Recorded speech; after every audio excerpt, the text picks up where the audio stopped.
Good evening, everyone, and welcome to the International Women's Week 2021 Keynote Lecture.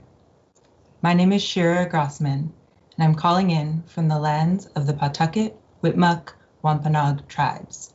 With me are my co-chairs of Women in Design, Junaina Ahmed and Brittany June Kiliani.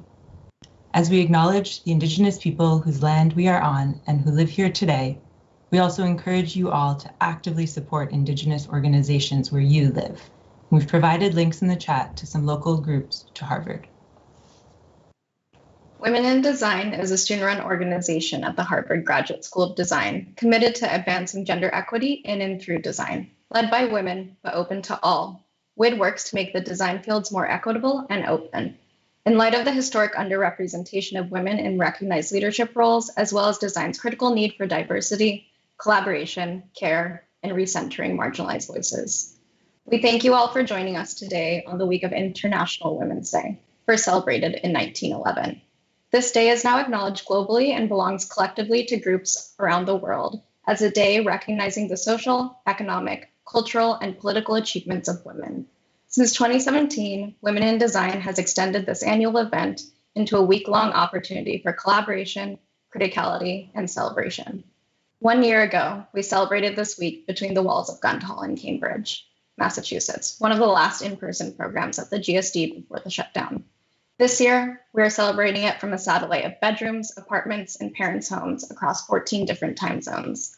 Although this International Women's Week feels somewhat bittersweet, we saw it as a wonderful opportunity to expand what and who this week of programming encompasses. Now, we will continue with a poem written by poet, playwright, theater artist, and political activist, Chelja Patel, author of Migritude and research associate at Five College Women's Studies Research Center. Read women, cite women, credit women. Teach women, publish women, present women. Acknowledge women, award women, amplify women. Hire women, support women, promote women. Hear women, believe women, follow women. Pay women, pay women, pay women. March 13th marks 1 year since the killing of Breonna Taylor. We would like to take a moment of silence to acknowledge this loss of precious life and reflect on how words are meaningless without actionable moves towards anti-racist efforts in all fractals of our lives, including within our institutions.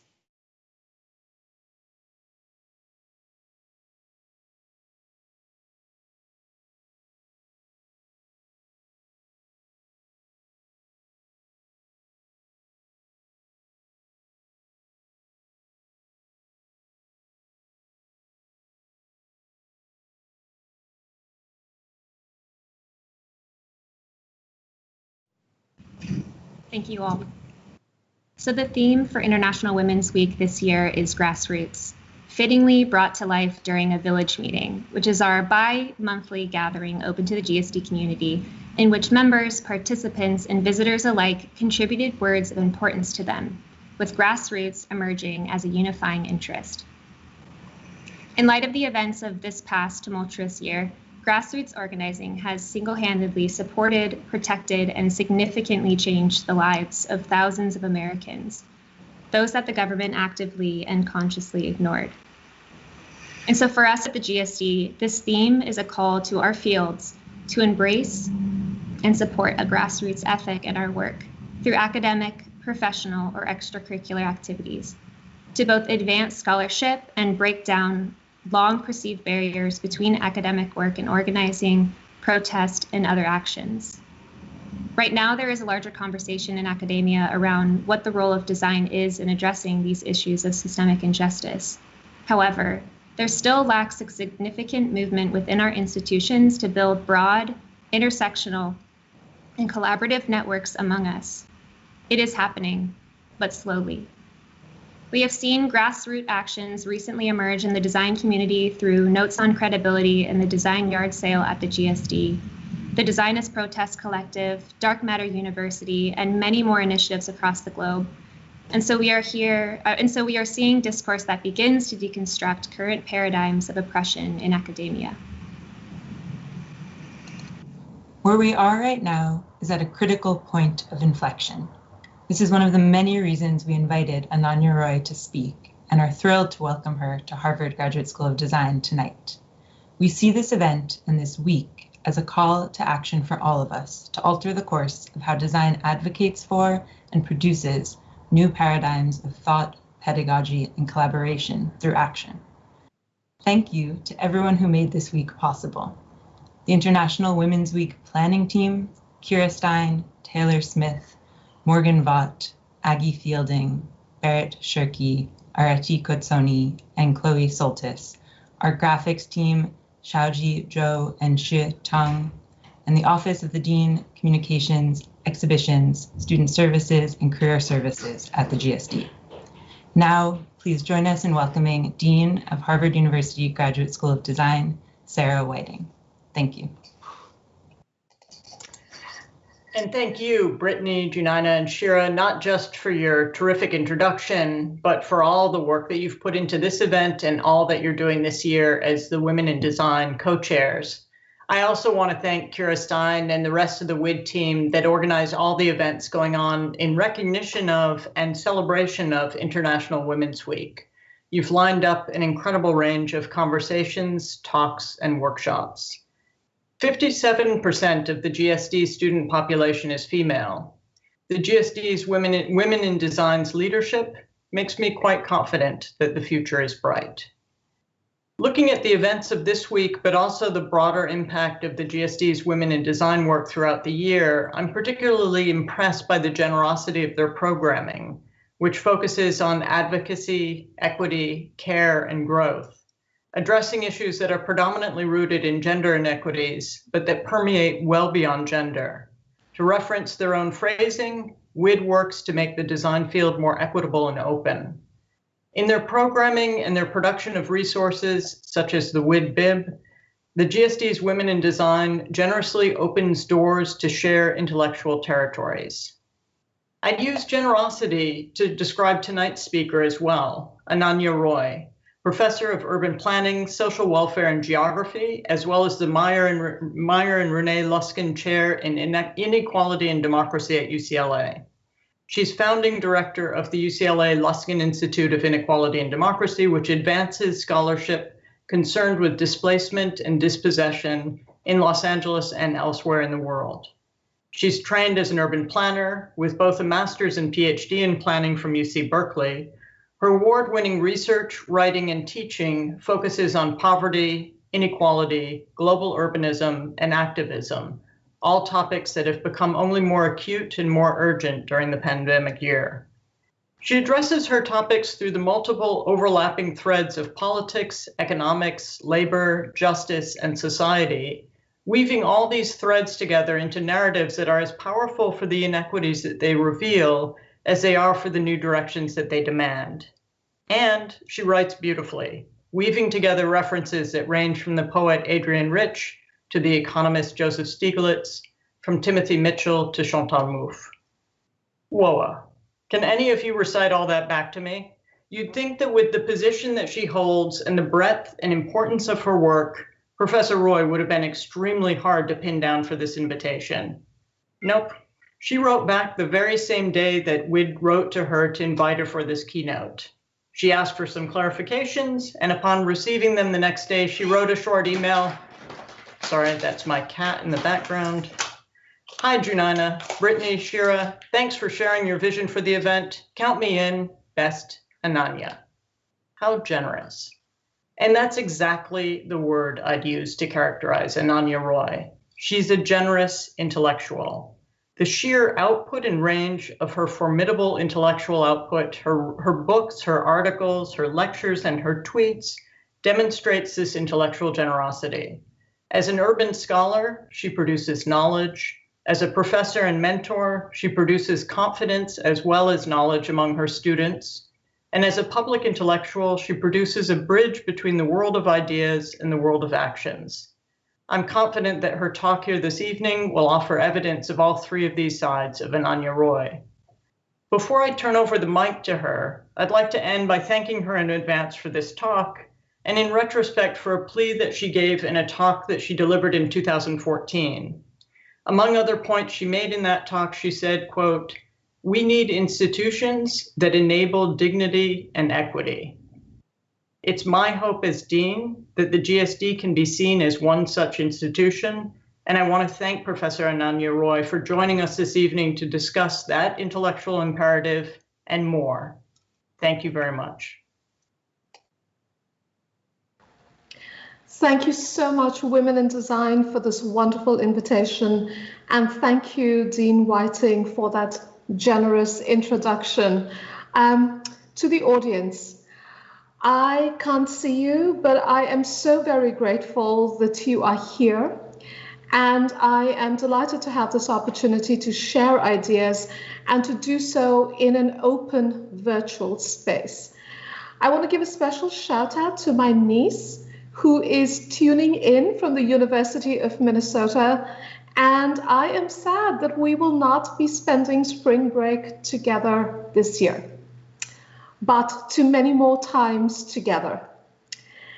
As you all know, my talk this evening is titled Undoing Property, Feminist Struggle in the Time of Abolition. And in particular, I would like us to think together about why undoing property and undoing gender go hand in hand. Later this week, March 13th, will mark the one-year anniversary of Breonna Taylor's killing by Louisville Metro Police. We now know that the storming of her home with a battering ram, the unrestrained volley of gunfire, the willful abandonment of Miss Taylor as she, herself an emergency room technician, lay dying without medical attention, was part of a massive police operation called place-based investigations. As indicated in the court documents filed by Breonna Taylor's lawyers, the no-knock search warrant issued for a home was linked to a property 10 miles away, 2424 Elliott Avenue, home of her alleged former boyfriend. Sitting at the center of a neighborhood criminalized by the city, it was described by Ms. Taylor's lawyers as one of the primary roadblocks to the development project, namely the multi-million-dollar Vision Russell development plan, which is, in the words of the reporters who broke the story, an urban development plan that is a major gentrification makeover. Ms. Taylor's lawyers thus assert, when the layers are peeled back, the origin of Breonna's home being raided by police starts with the political need to clear out a street for a large real estate development project and finishes with the newly formed rogue police unit violating all levels of policy, protocol, and policing standards. In a meticulous analysis, Jessica Bellamy and Joshua Poe of the Root Cause Research Center in Louisville show how swiftly this clearing out proceeded in the wake of Ms. Taylor's killing. By March 17th, Louisville Metro government had declared 2424 Elliott Avenue to be a public nuisance, and by March 21st, tenants of the property had received a notice to vacate from the owner. The police continued surveillance and arrests of the property, and by June 19th, the city had succeeded in acquiring the property. The Louisville Courier-Journal reports the property's deed, signed June 5th, which would have been Breonna Taylor's 27th birthday, shows that Louisville and Jefferson County Land Bank Authority bought the home for $1. As demonstrated by the Root Cause Research Center, the Land Bank Authority serves to transfer property to developers, facilitating the transformation of neighborhoods such as Elliott Avenue. The nuisance ordinances are the means of what I have termed racial banishment, a form of dispossession that ensures expulsion and enacts civil and social death, and often actual death. As Pete White of the Los Angeles Community Action Network reminds us, displacement is when you have somewhere else to go. Banishment is when there is nowhere else to go except jail or death. Breonna Taylor's killing by police was collateral for the transmutation of property. Now, this particular articulation of property, personhood, and police is uncannily familiar to us here in Los Angeles, where public nuisance law criminalizes racial others as a threat to property and serves sentences of preemptive banishment. In our ongoing research on the making of race and property at the Institute on Inequality and Democracy, Tara Graziani, Joel Montano, Pamela Stevens, and I show how the legal reason of propertied order pivots on the designation of racialized personhood as nuisance, thereby legitimizing and necessitating territorialized policing, better understood as frontier policing. In the now classic text on gentrification, The New Urban Frontier, Neil Smith appropriately used the term frontier, Frederick Jackson Turner's invocation of the meeting point between savagery and civilization. I'm especially interested in how Turner designates this meeting point as the hither edge of free land. Well, that is Elliott Avenue in Louisville. That is South Central Los Angeles. The making of free land rests on the dispossession that Breonna Taylor's killing has once again exposed. So I'm here with you today on the occasion of International Women's Day, but I'm also here with you today in the time of abolition, amidst a renewed uprising against the death-making apparatus of police and prison. And I'm here with you today amidst a structure that we together intimately inhabit, the university, constituted through truth-making disciplines. And it is from this place and time that I want to make a twofold argument. First, that if feminist struggle is about undoing gender, then in the settler slaveholder democracy that is the United States of Empire, such struggle must entail undoing property. Second, that if we understand whiteness as property, then the undoing of property is also a divestment from whiteness, and one that must take place not only in our cities, but also in the institution that is the university and in the intimate spaces of our disciplines. Judith Butler has famously asked us to think about gender as a performative accomplishment, compelled by social sanction and taboo, instituted to the stylization of the body. She writes, the reality of gender is itself produced as an effect of the performance. Undoing gender, as goes the title of her well-known text, is to question the gendered subject. To question the subject is to put at risk what we know, and to do it not for the thrill of the risk, but because we've already been put into question as subjects. I invite you now to think about property in similar terms.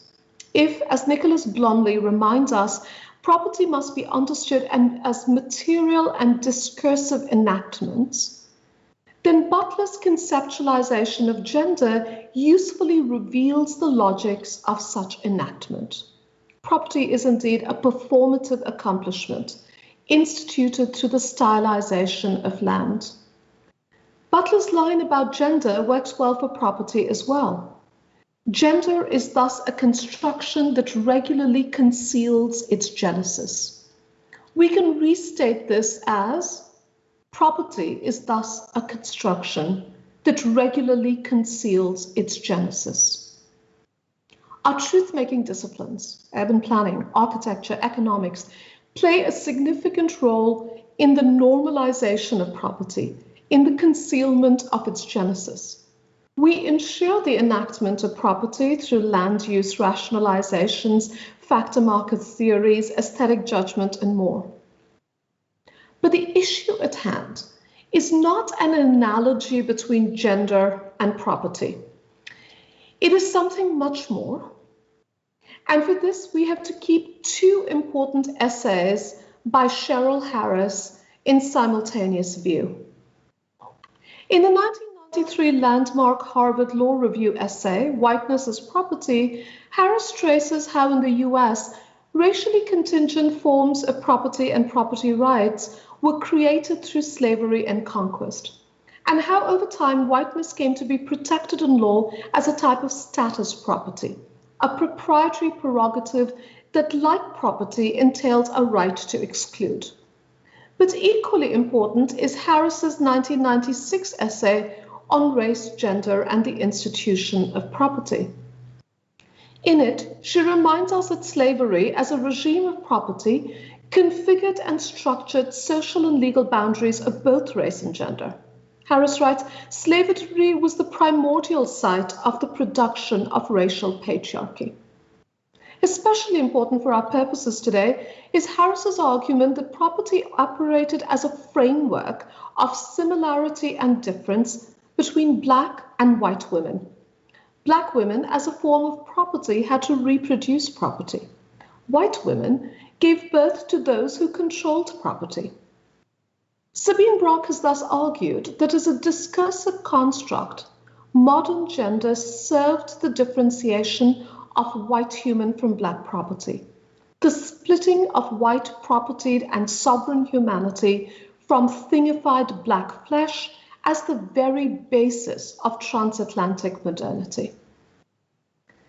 If we are to take seriously the prompt for feminist struggle, then it behooves us to pay attention to Cheryl Harris's analysis that advancement for white women came by accepting the rules of existing property regimes, including slavery. The improvement of their legal status was, in effect, about gaining a bit more ground within the inheritance of racial patriarchy. I find it useful to read Harris's argument about white womanhood and property alongside this 2002 triptych by Kerry James Marshall. Titled Heirlooms and Accessories, it displays the faces of three women framed in lockets, each from a different generation. As one gets closer, one sees faint outlines in the background. The outlines trace this scene: the lynching of Thomas Shipp and Abram Smith in Marion, Indiana in 1930. Heirlooms and Accessories is an argument about whiteness, gender, and property. In an interview, Marshall explains, the standard model is that white supremacy is only the guys in white sheets. The title, Heirlooms and Accessories, has multiple implications. An heirloom is a thing that's handed down. Accessories are add-ons or adornments that enhance the spectacle or yourself. Everyone who's present at that event is an accessory to the crime. The lynching photograph, which Heirlooms and Accessories is based on, was itself an heirloom. As Lee Rayford notes, between 1882 and 1930, lynching swept the United States and photography emerged as integral to the lynching spectacle. For those not close enough to the scene or those not lucky enough to obtain clothing or body parts, photographs proved the next best things. Marshall, she argues, redirects our attention away from the spectacle of the lynched body to the violence of whiteness. She interprets the necklaces as heirlooms and accessories that mark wealth, but also as the chains that bind these women to white supremacy. Feminist struggle requires the disinheritance of whiteness. Feminist struggle in the time of abolition, indeed in all times, requires the disinheritance of whiteness. And this in turn requires the undoing of property. Sabine Brock thus emphasizes that Black feminism must be understood as a radical critique of transatlantic modernity from the enforced location of being propertized. This critique, she notes, insists on the abolition of property. The abolition of property and the abolition of police go hand in hand. For after all, what is police but an apparatus for maintaining whiteness as property?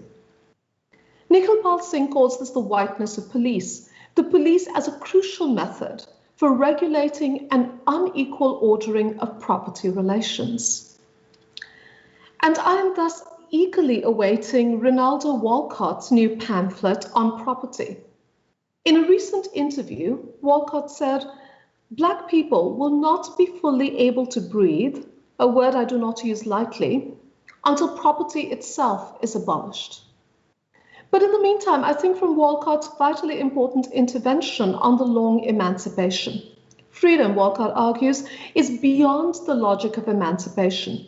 Walcott notes that we are still in the time of emancipation, or the continuation of the juridical and legislative status of Black non-being. It is freedom that animates the time of abolition. The antonym of racial banishment, I have often argued, is not inclusion. It is not even emplacement. It is freedom. That is what the Los Angeles Community Action Network, rooted in Skid Row as a Black place, teaches me.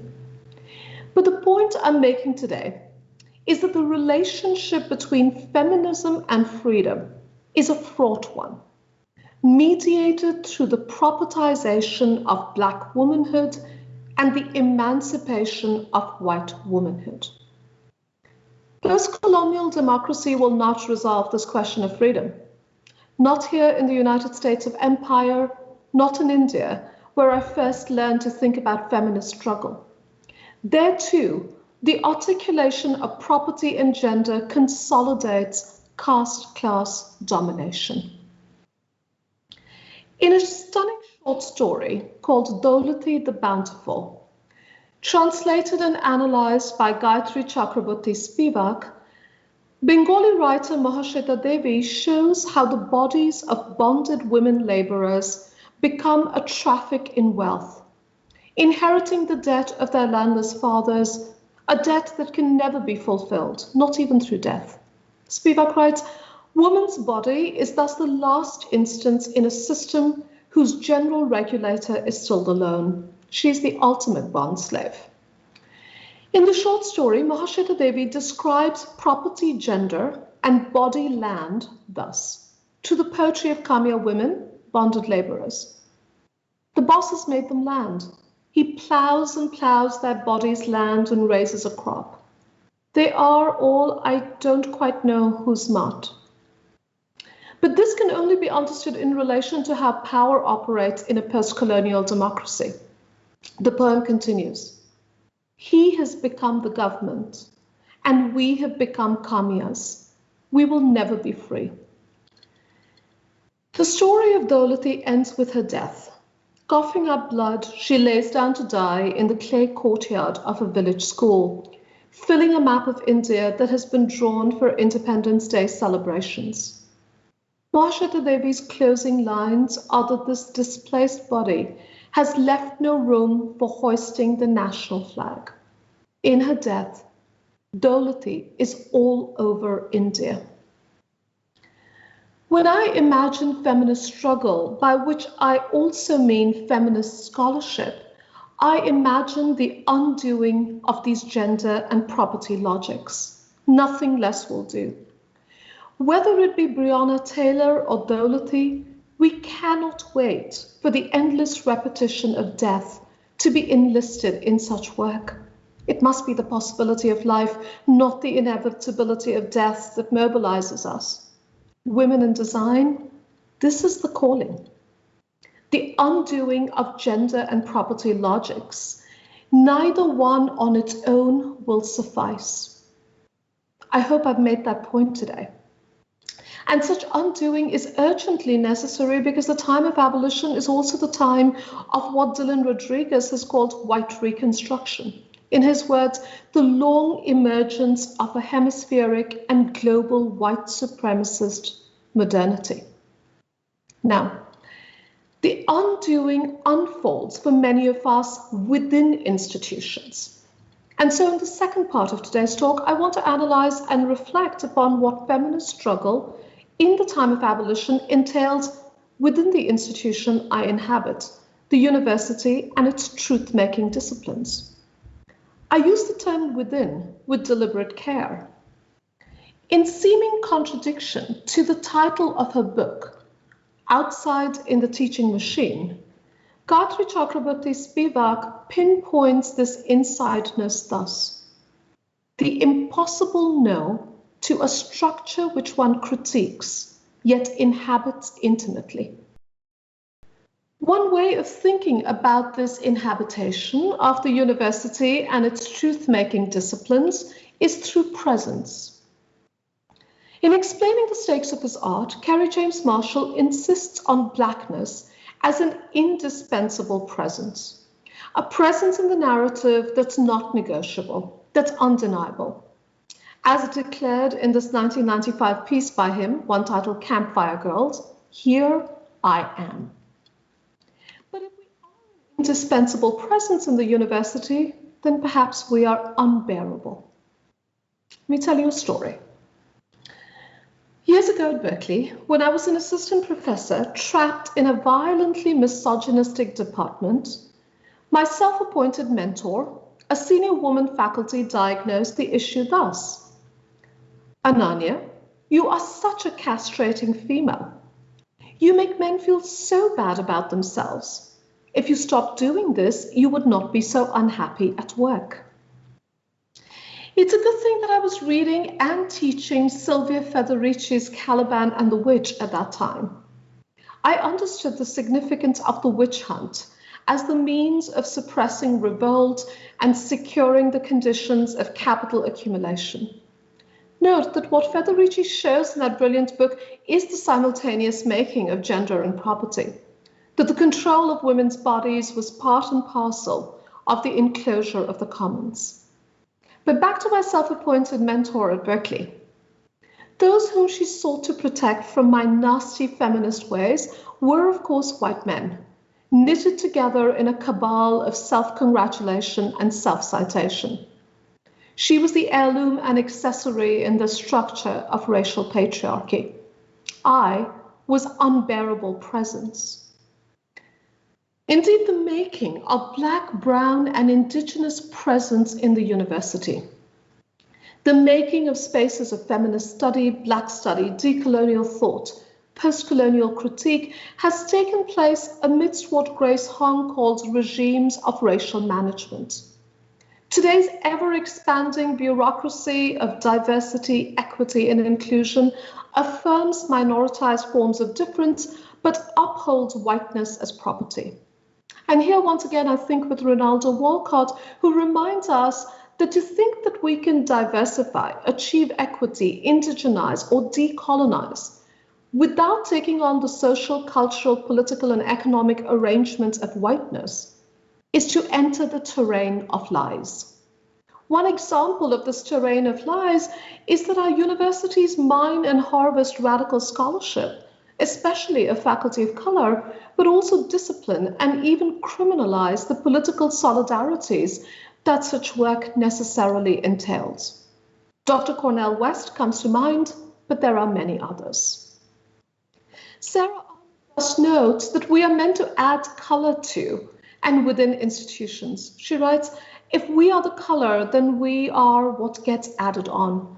We symbolize the hope or promise that whiteness is being undone. Ahmed's words remind me of an extraordinary poem by Claudia Rankine called Sound and Fury, written in 2016. But white can't strike its own structure. White can't oust its own system. All the loss is nothing next to any other who can be thrown out.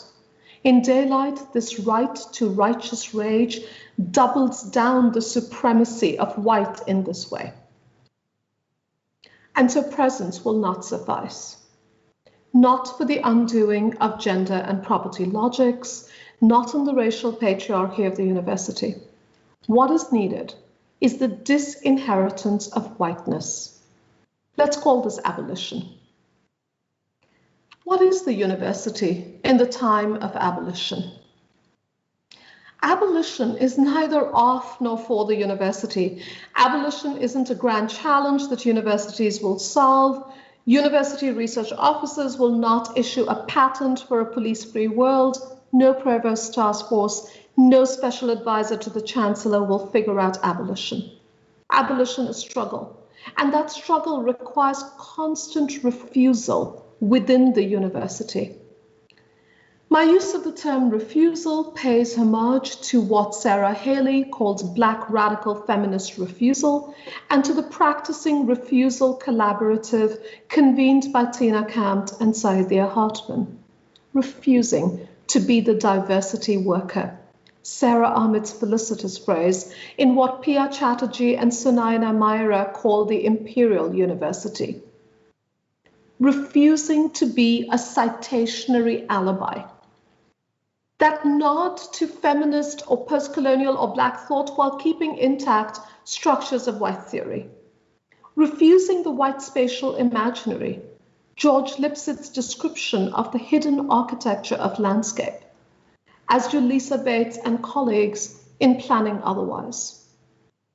But there is one kind of refusal that I especially want to leave you with today, and that is the refusal of the university as a propertied, policed order.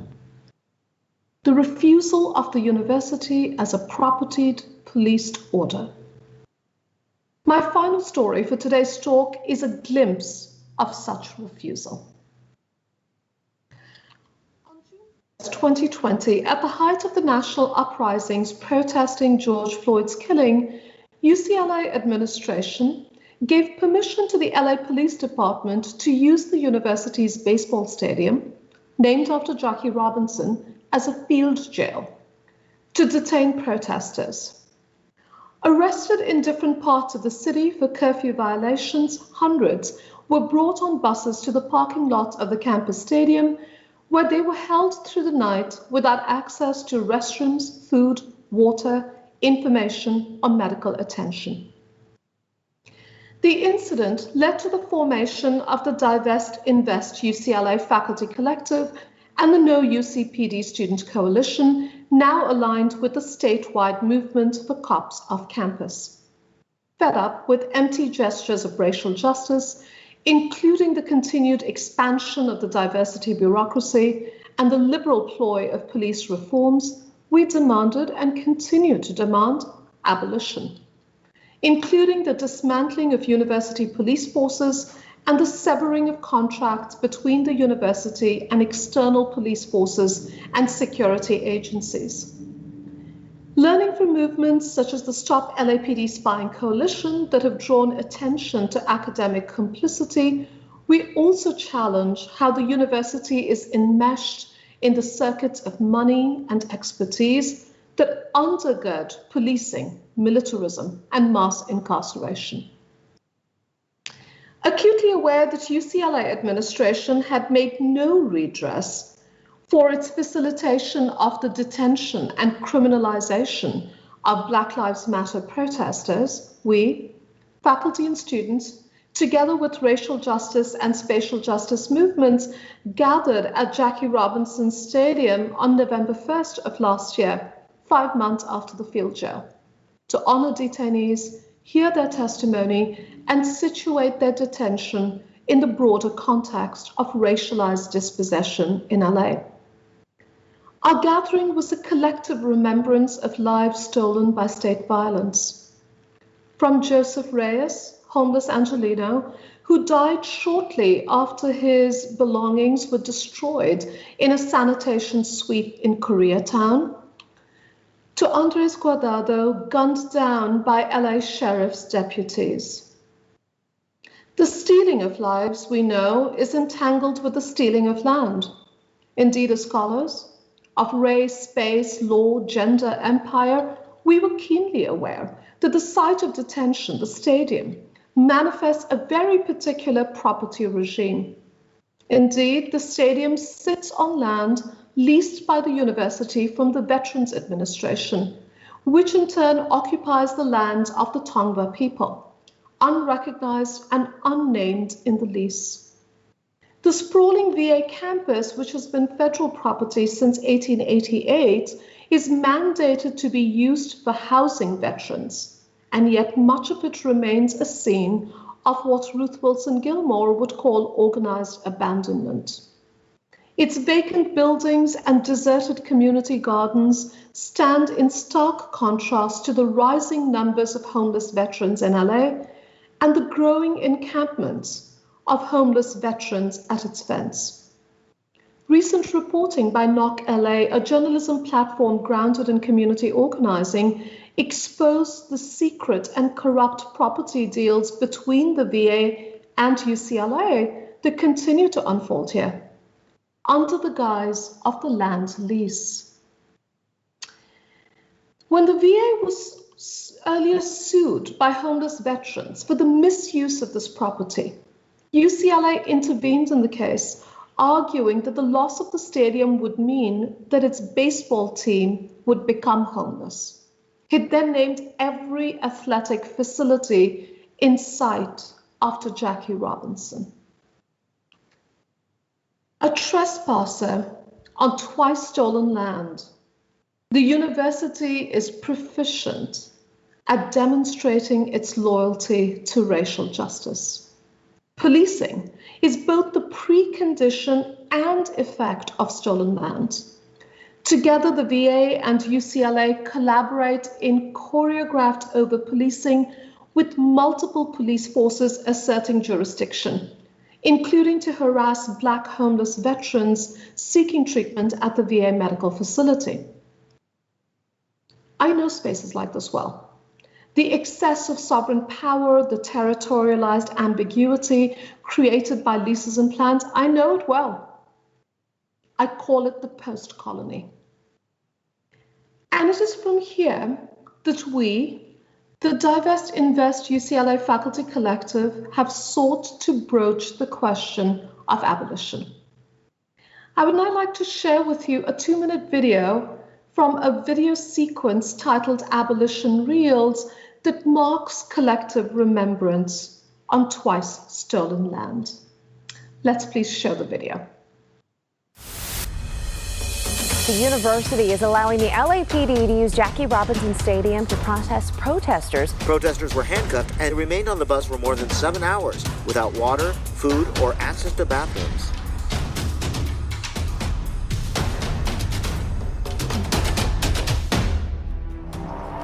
I don't know how many people out here that has been arrested or incarcerated in prison, but I'm one of them. You know, I will pray and I'll pray for the day I'll be free, only to come home to a sad disappointment and realize I still wasn't free. The police don't keep us safe. When I'm walking around on campus at night, I call my friends, I call my partner. Never does it ever cross my mind to call the police. It is us who keep each other safe.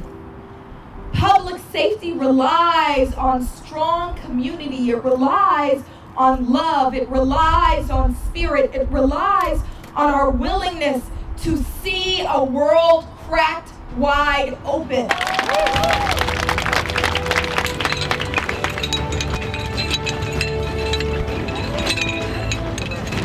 We have markers. If you could write messages on the tiles.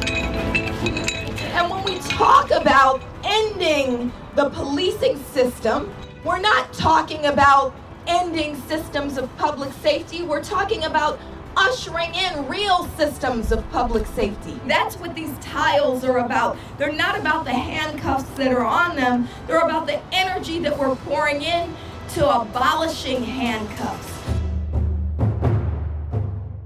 Hey, everybody, just pick up your pace a little bit. The cops are around us, so just encouraging everybody, grab the tiles and get moving. The police have arrived with paddy wagons. We are here to defund the police, not just the UCLA, but the LAPD, the county sheriffs, all of them.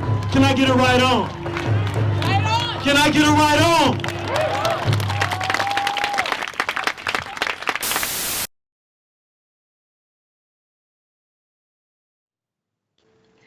One can read this abolition reel as the insistence that we, not the police, keep each other safe. One can read it as the recognition that emancipation is not freedom. And one can read it as the propertied order of the university as the site of frontier policing.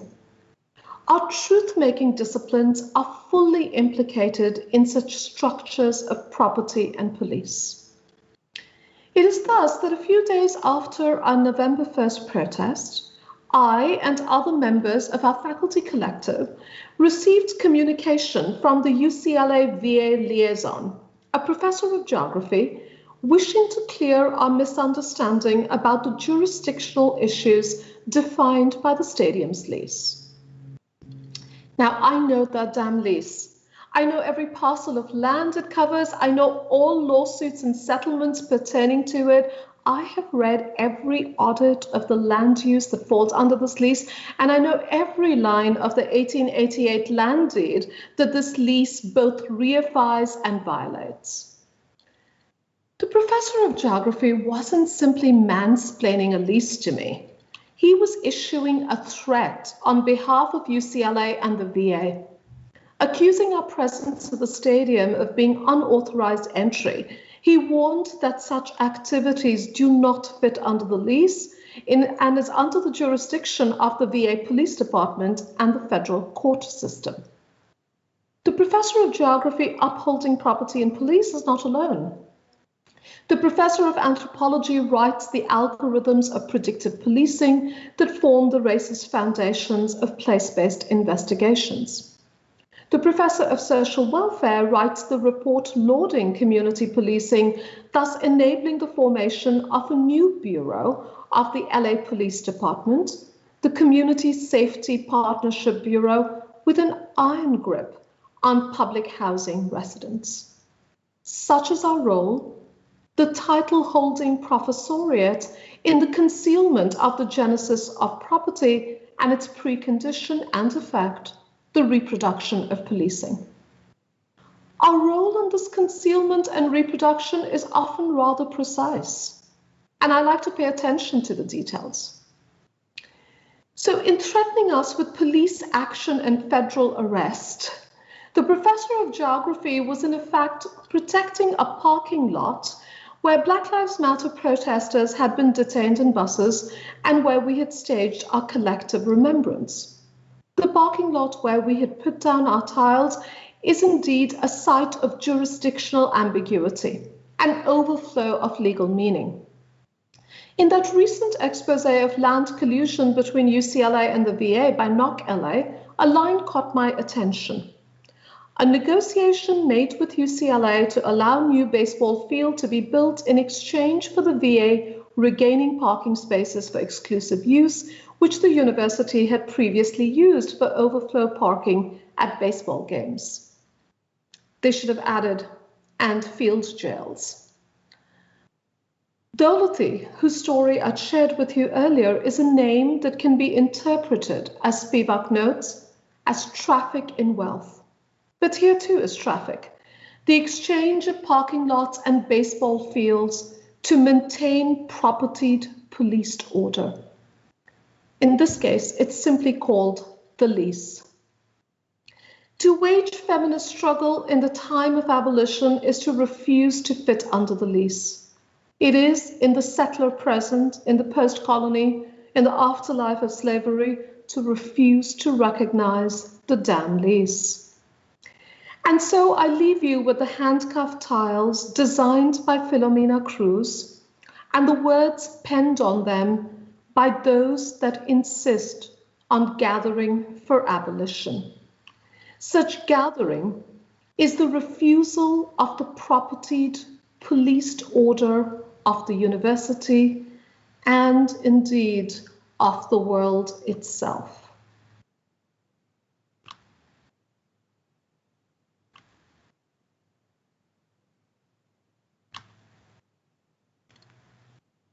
Thank you so much.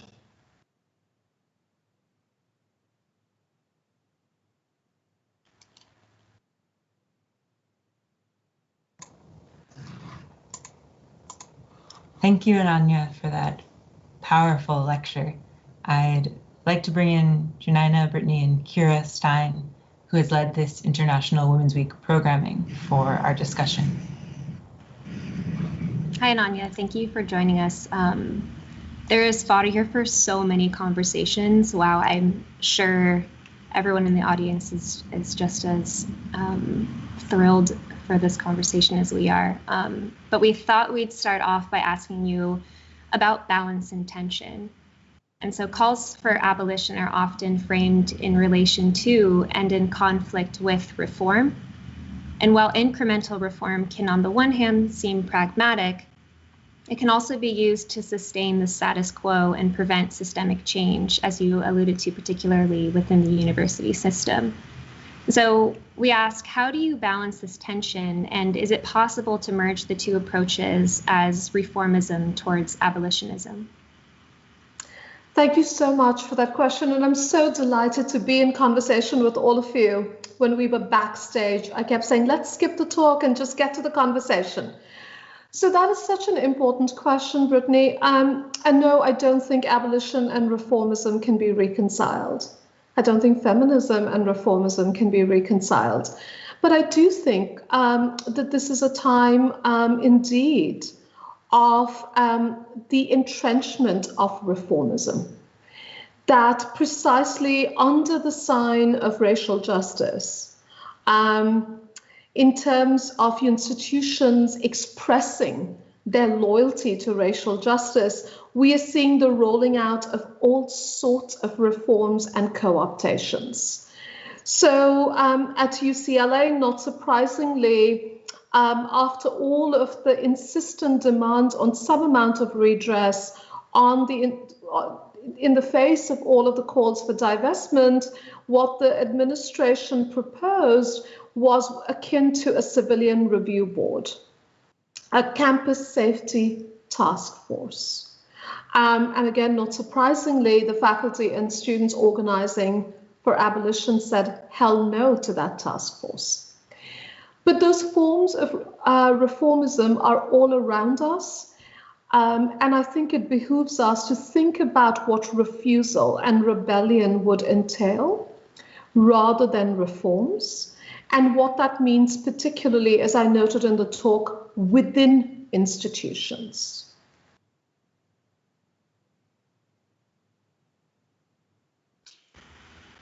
That's wonderful. And I think it leads well into our next question, where, as we all know, Harvard has the largest endowment in the world and has significant investments in the prison industrial complex, an example of a regime of racial management. Students have been pushing back, including filing recent unsuccessful lawsuit, but the university has been completely unwilling to stop supporting the carceral state. For even longer, students have been pushing the university to divest from fossil fuels to no avail. In the face of such resistance from the institution, how do students overcome the structural forces supporting the status quo? How do students who intend to kind of resist these paradigms of oppression not lose themselves within them? Well, that's a beautiful question, and the struggle is a beautiful and an ongoing one. As all of you know, this is not a new struggle, but it is a struggle with particular relevance to the current moment at hand, which, as I noted, is the time of abolition, but the time of abolition following Dylan Rodriguez is also the time of white reconstruction. That reckoning with the role of institutions in perpetuating and reproducing the most violent aspect of racial capitalism is indeed the work of all of us. I will say that typically students have led the charge. But there is also a role for faculty, particularly tenured faculty. As my comrade and friend Robin D.G. Kelly wrote recently in Boston Review in relation to the Cornell West scandal, tenure is precisely meant to allow us to speak out and speak up against every form of injustice. But here it's also worth noting that we are thoroughly, students, faculty, staff, workers, we are also folded into this institution, right? We are complicit in so many ways. Our comfort derives from the circuits of extraction, right, that run through our universities. So I also think that we can only wage this struggle from a place that recognizes that complicity. There is no place of innocence here for us. And I will say that, again, this is not new, but at this moment, there is a tremendous opportunity for organizing across institutions. We're seeing this with the Cops Off Campus movement, which is really now a national, even international formation. We've seen these national and international coalitions around many divestment campaigns. So while I laud Harvard students for the struggle that they're waging, we also know that their struggle is one node in an interconnected geography of struggle.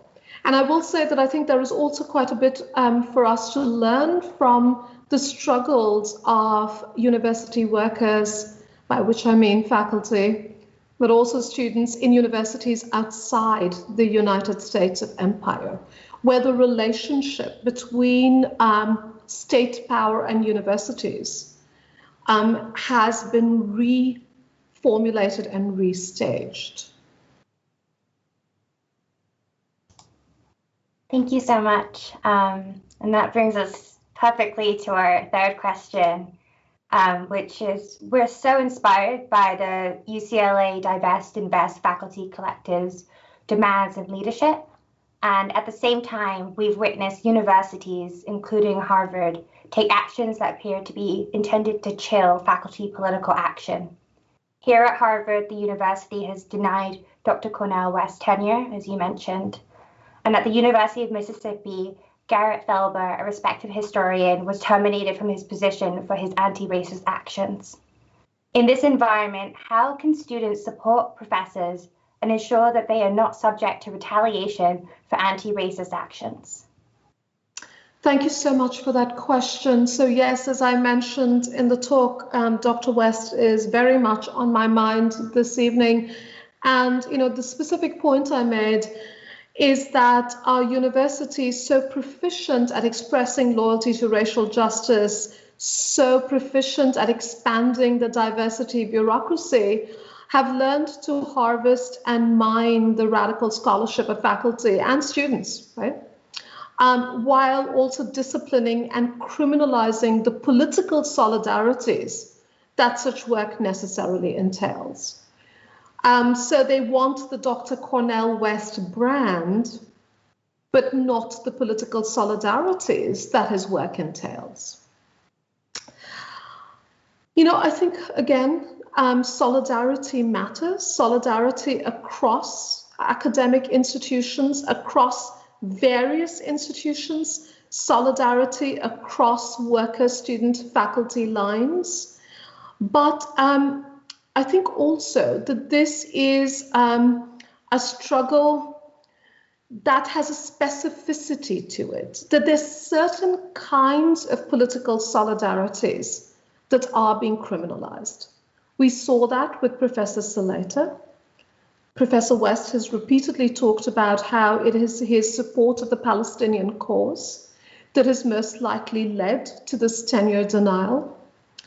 In other cases, as with Professor Felber, a commitment to abolition seems to be at stake. So I also think it's important for us to call out, to name the political solidarities that are being criminalized in this way, and that are part of the broader criminalization of organizing and social movements that the United States of Empire is so darn good at, right? And where the university then becomes an extension of, and its own active node of, this kind of state-organized violence. So I think we've got to break the taboo and be able to talk openly about what is being criminalized and what we are organizing for and why such solidarities matter, even when they threaten the security of our academic positions. Wonderful. Again, a perfect response leading into our next question. In the UCLA Divest Invest Faculty Collective, you're obviously working with scholars from a wide range of disciplines. How can planners and designers partner with other disciplines to enact social change? What skills in your experience do planners and designers best bring to the table, and what is most gained from collaborating out of the field? And how can this be a process that is reciprocal rather than taking intellectually from other disciplines for the gains of our own? Thank you, Janana. Actually, perhaps I hadn't thought about our faculty collective as a multidisciplinary endeavor, but indeed it is. I will say that, I have my urban planning training came in good stead in reading leases. As I noted earlier, I was annoyed by that communication from the UCLA VA liaison, the professor of geography, as I call him, not because he was threatening federal arrest and so forth, but because he was trying to explain a lease to me. So I think that it's very clear to me that the various forms of expertise that we have as scholars matters tremendously in the sorts of organizing that we're talking about here today. That the work of abolition takes place in many terrains, and that our scholarly expertise, in fact, has a role to play, whether it be the expertise of the historian, the expertise of the urban planner, the expertise of the feminist scholar. I will say that, especially since we are having this conversation in the virtual space of the Harvard GSD, I'm not a designer. But I think of design as putting forward a set of propositions about our collective futures. At least I'd like to think that that's what design does, right?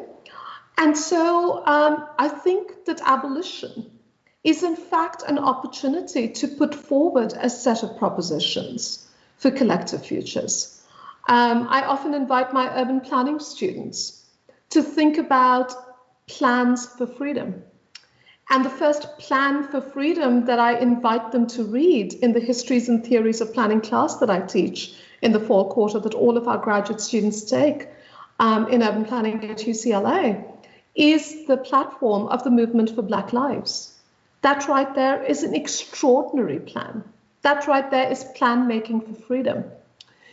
So part of this also means that we have to think in more capacious ways about what planning is and what design is. But we also have to think about how our imperative to put forward propositions, especially spatial propositions about collective futures, is a vital part of the place-making and life-making that is abolition. So, my guide in abolitionist struggles is Ruth Wilson Gilmore. And she, of course, invites us to make abolition geographies. And I see that very much as the work that all of us interested in the analysis and making of space can be involved with.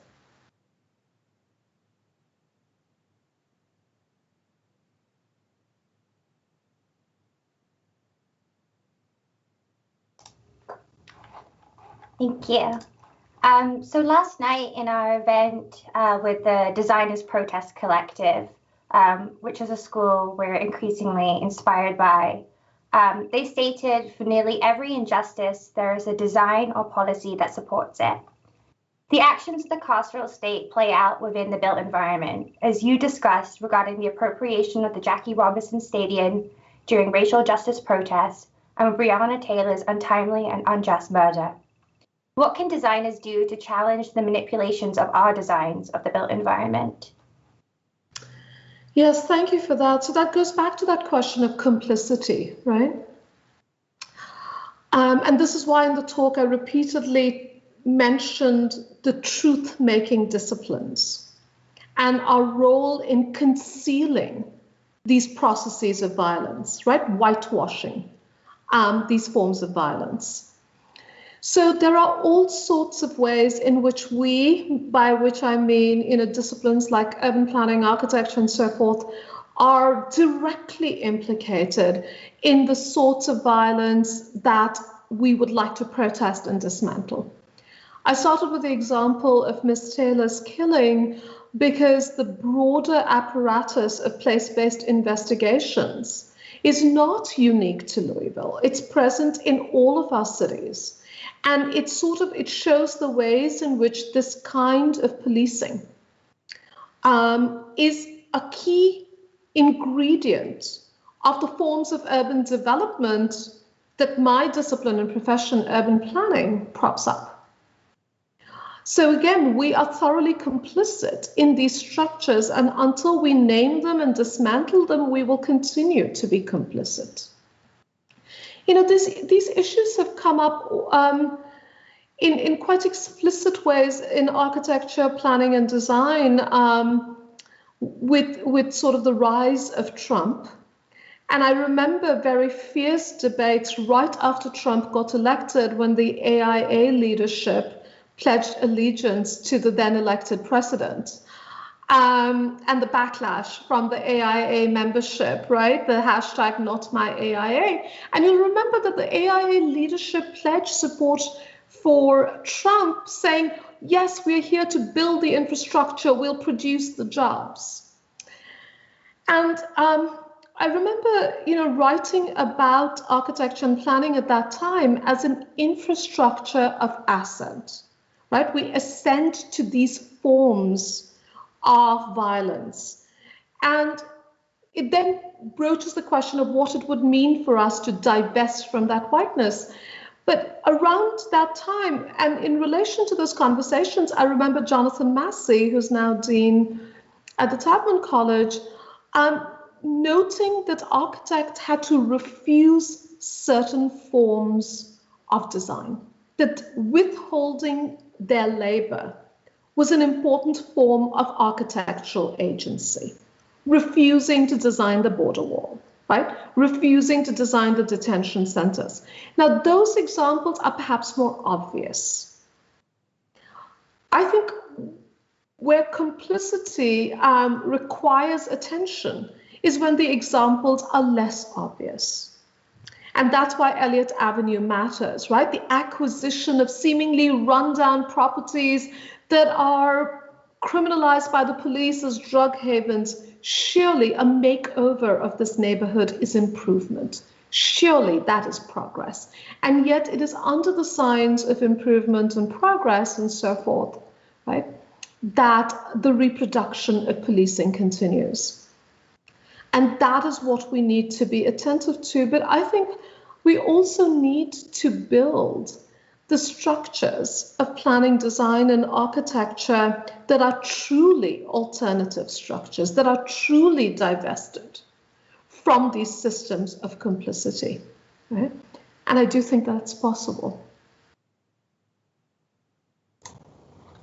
Thank you. I'm going to start weaving in some questions now from the audiences as they come in. Shelton McElroy from the Root Cause Research Center is asking, gentrification, redlining, are these ideologies the children or the parents of the lease as white property?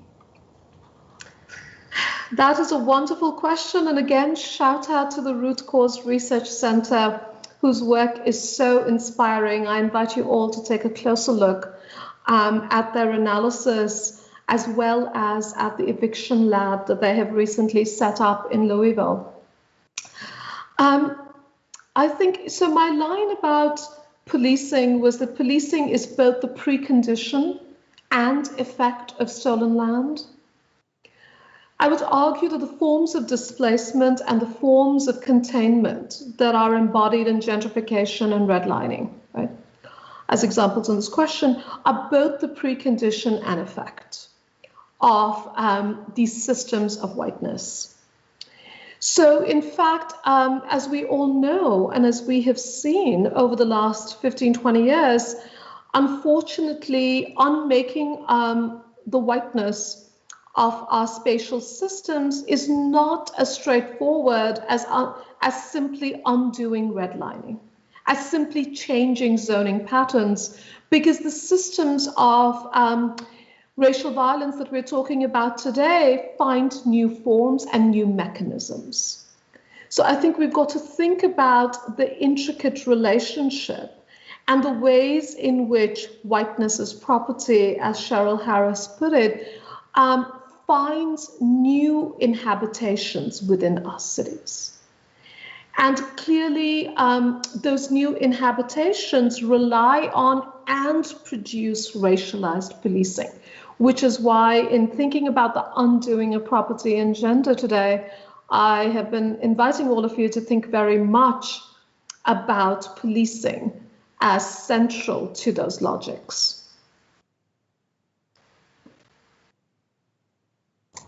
Thank you.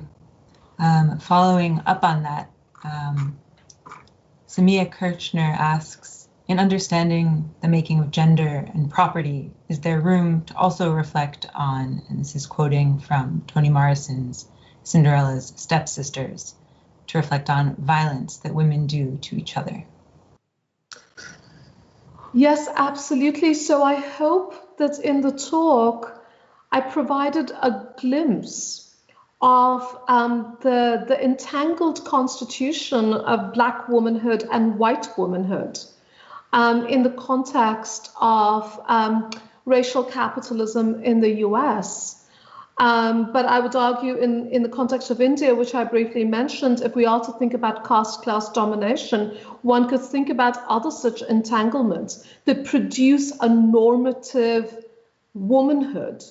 But in doing so, ensure the propertization of women who are subordinate in those caste class structures. So in fact, the reason why I wanted to emphasize that undoing gender requires undoing property is to draw attention to the fact that many of us are often positioned as within structures of racial patriarchy, that we inherit. And we are heirlooms and accessories to racial patriarchy. And what then would it mean to disinherit that whiteness and precisely then to think about the ways in which these forms of violence have been perpetuated, often in the name of gender emancipation and liberal freedoms. Thank you. That's very interesting. I'd like to follow that with a question really directed toward students, which is, how do you suppose that students can maintain a sort of balance between college learning and activism, which we can all acknowledge takes immense time and energy? So balance is a difficult word. I laugh because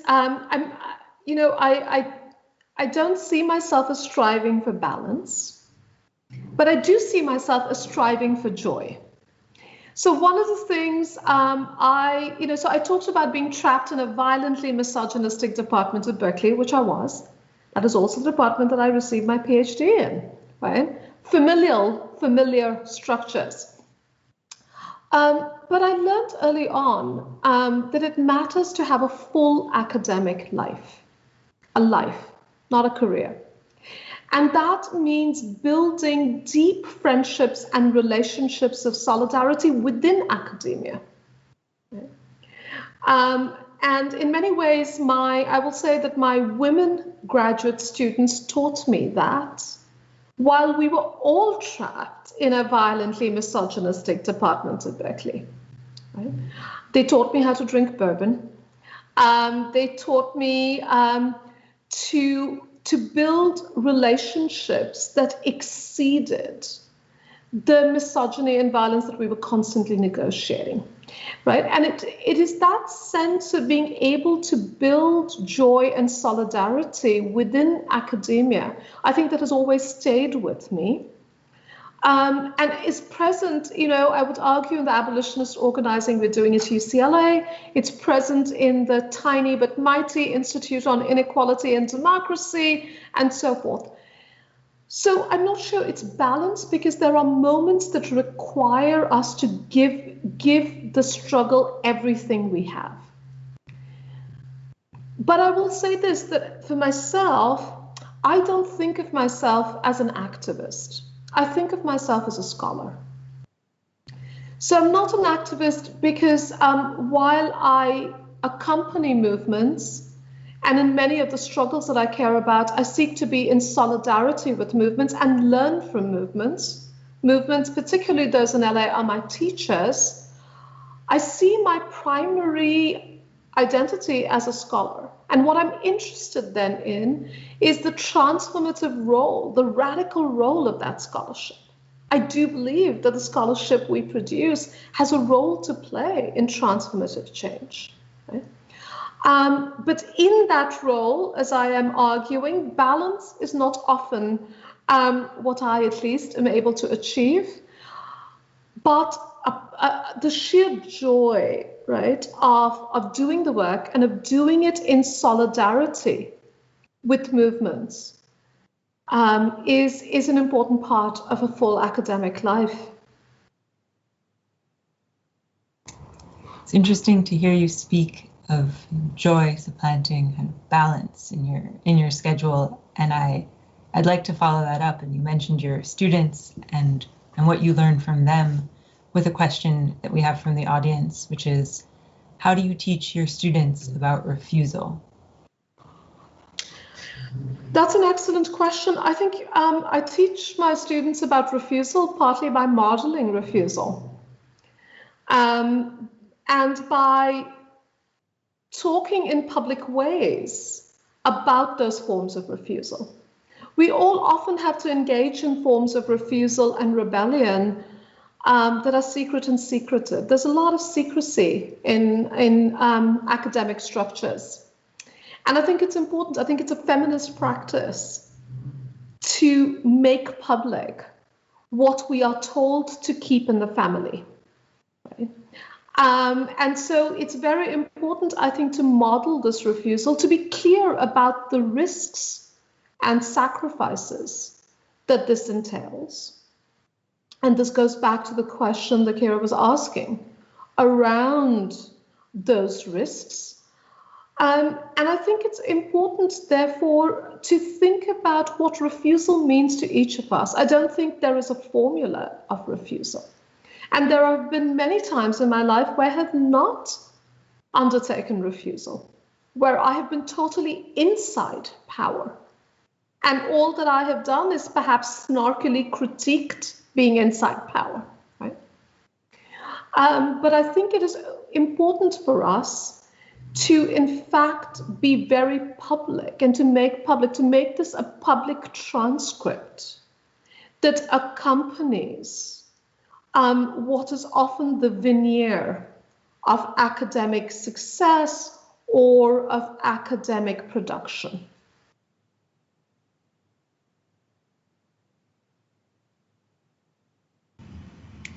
And I think we'll ask one final question to you. So projected on Gundhall, which is the graduate school of design in Cambridge, are a series of questions centered on grassroots.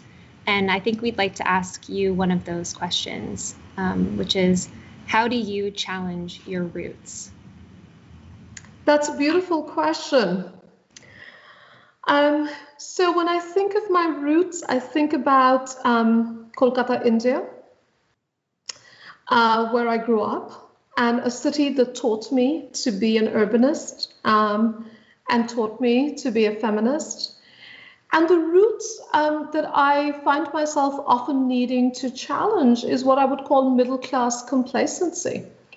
That I grew up in a middle-class household in India, one committed to radical thinking, and yet where my middle-class life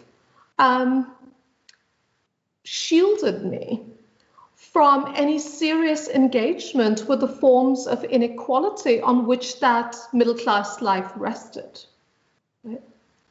Including on the sort of labor, propertized labor that I talked about earlier. And in many ways, my PhD dissertation at Berkeley, which also became my first book, City, Requiem, Gender and the Politics of Poverty, that ethnographic work that returned to Kolkata to understand structures of gendered poverty was in fact a way of challenging my roots, of challenging the common sense that I had grown up with. But I will say, since this is the last question, that moving to Los Angeles has been another way of challenging my roots, and it's been absolutely joyous. So I moved to LA about 5.5 years ago,